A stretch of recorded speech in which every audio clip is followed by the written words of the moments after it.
रखा है नंदा देवी पहाड़ के अंदर? क्या है उसका रहस्य? क्या होगा अगर नंदा देवी पहाड़ के अंदर वो सोता हुआ राक्षस जाग गया तो? पूरी कहानी सुनने के लिए पूरे वीडियो को अंत तक देखिए। ये कहानी है साल 1962 की, जब चाइना ने भारत को बहुत ही बुरी तरह से युद्ध में हराया था। उस युद्ध में हार के बाद भारत और चाइना के बीच में बहुत ही खराब रिश्ते हो गए थे और साल 1964 में जब चीन ने अपना पहला न्यूक्लियर परीक्षण किया तो इससे भारत की सिक्योरिटी खतरे में आ गई। तो अपने बॉर्डर को और सिक्योर बनाने के लिए भारत के दो सबसे बड़े एजेंसी CIA यानी कि सेंट्रल इंटेलिजेंस एजेंसी और IB यानी कि इंटेलिजेंस ब्यूरो ने आपस में हाथ मिलाया और एक प्लान बनाया कि भारत चीन के सारी गतिविधियों पर नजर रखेगा और चीन पर निगरानी रखने के लिए भारत की इन दोनों एजेंसी ने नंदा देवी पहाड़ की चोटी पर एक सर्विलियंस डिवाइस लगाने के बारे में सोचा। दोस्तों, नंदा देवी पहाड़ कंचनजंगा के बाद भारत का दूसरा सबसे बड़ा पहाड़ है और CIA और IB का यह मिशन बहुत ही बड़ा मिशन होने जा रहा था, क्योंकि उतनी बड़ी चोटी पर एक इतने बड़े मशीन को ले जाना बिल्कुल असंभव कार्य था। जब इस ऑपरेशन को किया जा रहा था तो किसी को इस ऑपरेशन की भनक तक नहीं थी और ये ऑपरेशन एक बहुत ही सीक्रेट ऑपरेशन था। उस सर्विलियंस डिवाइस की सबसे खतरनाक बात थी उसमें लगाया गया प्लूटोनियम 239 मेटल और 17 किलो न्यूक्लियर फ्यूल। डिवाइस में लगाया गया प्लूटोनियम 239 मेटल लगभग 1000 सालों तक रेडियो एक्टिव रहता।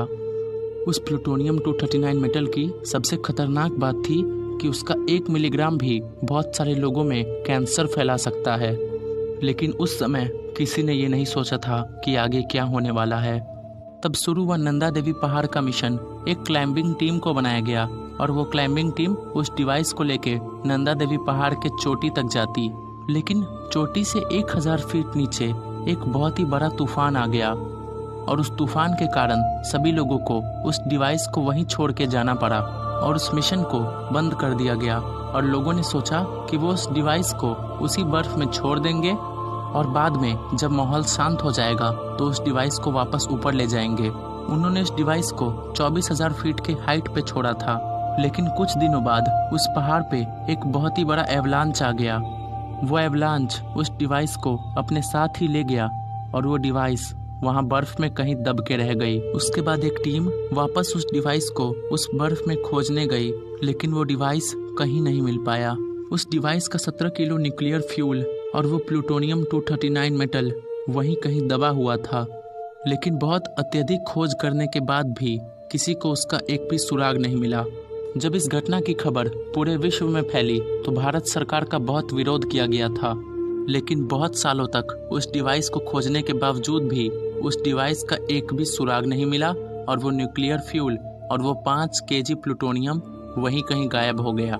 कुछ सालों तक सब कुछ नॉर्मली चला, लेकिन साल 2005 में एक घटना ने सभी को बहुत डरा दिया। हुआ क्या कि गंगा नदी, जो कि उस नंदा देवी पहाड़ से ही निकल के आती है, उसमें प्लूटोनियम 239 मेटल के कुछ सुराग मिले। और जब साइंटिस्ट को उस पानी में प्लूटोनियम होने के बारे में पता चला तो सभी बहुत घबरा गए, क्योंकि जब प्लूटोनियम ऑक्साइड के फॉर्म में होता है तो वो लोगों के लिए बहुत खतरनाक है और उसका 454 ग्राम लगभग 2 करोड़ लोगों में कैंसर फैला सकता है।